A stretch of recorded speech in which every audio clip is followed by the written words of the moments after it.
RNA के प्रकारों की बात करें अगर, तो आरएनए जो होता है वो 3 प्रकार का होता है। आरएनए जो है वो 3 प्रकार का होता है, आरआरएनए, टीआरएनए और एमआरएनए। सबसे ज़्यादा मात्रा में जो पाया जाता है वो आरआरएनए पाया जाता है, जो कि सबसे ज़्यादा स्थायी होता है। एमआरएनए सबसे कम मात्रा में पाया जाता है, सबसे कम अस्थायी, सबसे ज़्यादा अस्थायी होता है, मतलब बहुत कम अस्थायी पूरी तरह से। जो आरएनए है वो जेनेटिक आरएनए और नॉन जेनेटिक आरएनए, 2 प्रकार का आरएनए है। जेनेटिक आरएनए जो होता है वो पादप वायरसेस के अंदर, कुछ जंतु वायरसेस के अंदर अनुवांशिक पदार्थ के रूप में पाया जाता है। इनसे जो रोग होते हैं वो जैसे कि टोबैको मोज़ेक वायरस है, सिंगल स्टैंडर्ड आरएनए से, इन्फ्लुएंजा वायरस है, सिंगल स्टैंडर्ड आरएनए है, पोलियो वायरस है, वो भी सिंगल स्टैंडर्ड आरएनए है, जीवाणु भोजी जो है वो भी क्या है, सिंगल स्टैंडर्ड आरएनए है।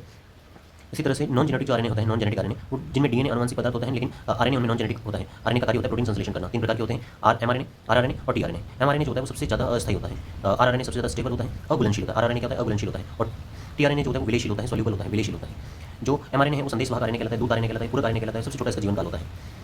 और एमआरएनए जो होता है वो प्रोटीन संश्लेषण के लिए टेम्पलेट की तरह कार्य करता है, टेम्पलेट की तरह क्या करता है, कार्य करता है। आरआरएनए जो होता है उसमें राइबोसोम उपस्थित होते हैं, सबसे लंबा जीवन काल होता है, सबसे ज़्यादा स्थायी होता है। प्रोटीन संश्लेषण के समय जो एमआरएनए को राइबोसोम की उप इकाइयों पर जोड़ने और मुक्त करने का कार्य करता है। प्रोटीन संश्लेषण के दौरान एमआरएनए को क्या करता है, ये राइबोसोम उप इकाइयों के साथ जोड़ने और उन्हें हटाने का कार्य करता है। इस आरएनए की जो टीआरएनए है, उस टीआरएनए के अंदर जो मॉडल है टीआरएनए का, क्लोवरलीफ मॉडल, वो जो है वो मेथी के पत्ते के आकार की संरचना होती है। रॉबर्ट खुली, खरगोविंद खुराना और निटनबर्ग ने ये जो संरचना है वो दी थी।